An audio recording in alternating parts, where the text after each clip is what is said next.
High-performance cars typically have ceramic composite brake discs rather than regular cast iron ones. That kind of power on wheels requires being lightweight, and cast iron is very heavy. It would also wear out too quickly, due to the intense heat friction generates when you brake a car with such a powerful engine. Ceramic is heat resistant, up to 1,000 degrees Celsius. Therefore, these ceramic composite brake discs last about 60 times longer than standard cast iron discs. Ceramic composite means the ceramic material, silicon, is combined with carbon fiber for strength.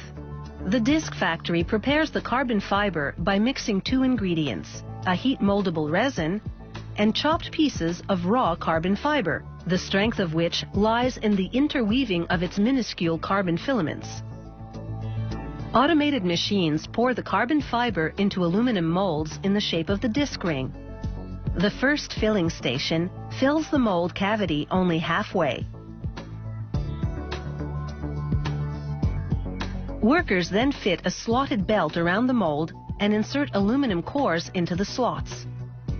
These cores will form a ventilation channel in the disc ring to keep the disc from overheating.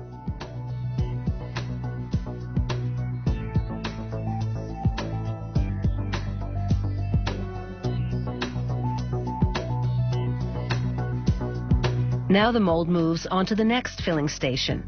It fills the remainder of the cavity with carbon fiber.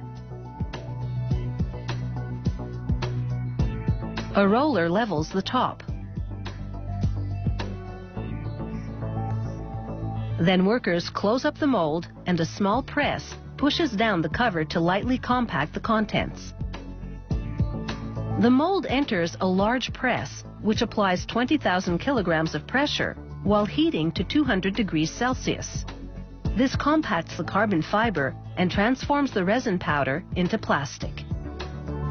Once the mold has cooled down enough to be handled, workers submerge it in cold water for 5 to 8 minutes. This cools the disc ring completely, enabling them to pull out the cores. A computer-guided laser then examines the mold to make sure every last core has been removed. When they get the all clear, they open the top and bottom sections of the mold and extract the disc ring. Computer-guided machines then smooth out the rough areas and drill tiny ventilation holes. They put the disc ring into an oven, which over the course of 2 days gradually heats it to approximately 1,000 degrees Celsius. This causes a chemical change, which transforms the plastic into carbon. Next, they take a crucible, a high heat-resistant container, and position 5 mounts inside. They place the disc ring on the mounts. Then in the middle, a funnel, into which they pour a ceramic material, fine silicon powder. They load the crucible into an oven for 24 hours. It gradually heats the disc ring to 1,700 degrees Celsius, melting the silicon. Then it applies low-level suction, drawing the now liquid silicon into the disc ring. This creates an exceptionally hard new material called silicon carbide. After a computer-guided drill bores mounting holes, the disc ring goes into a chamber where it receives a coat of protective paint. The paint shields the carbon in the disc ring from oxygen, which is critical because at high heat, oxygen burns carbon. This anti-oxidation treatment significantly extends the life of the brake disc.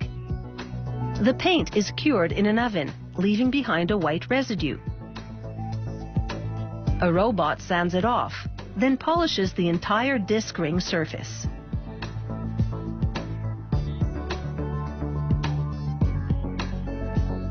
Here's what the finished disc ring looks like before it's cleaned and polished, and after. Every single brake disc ring undergoes a meticulous inspection. This sophisticated machine takes thousands of high-definition photographs of the surface, which a computer then analyzes in micron-level detail. To complete the brake disc, they affix the bell, a circular component in the middle which connects the brake disc to the vehicle. The bell is made of either aluminum or stainless steel and bolted into the mounting holes in the disc ring.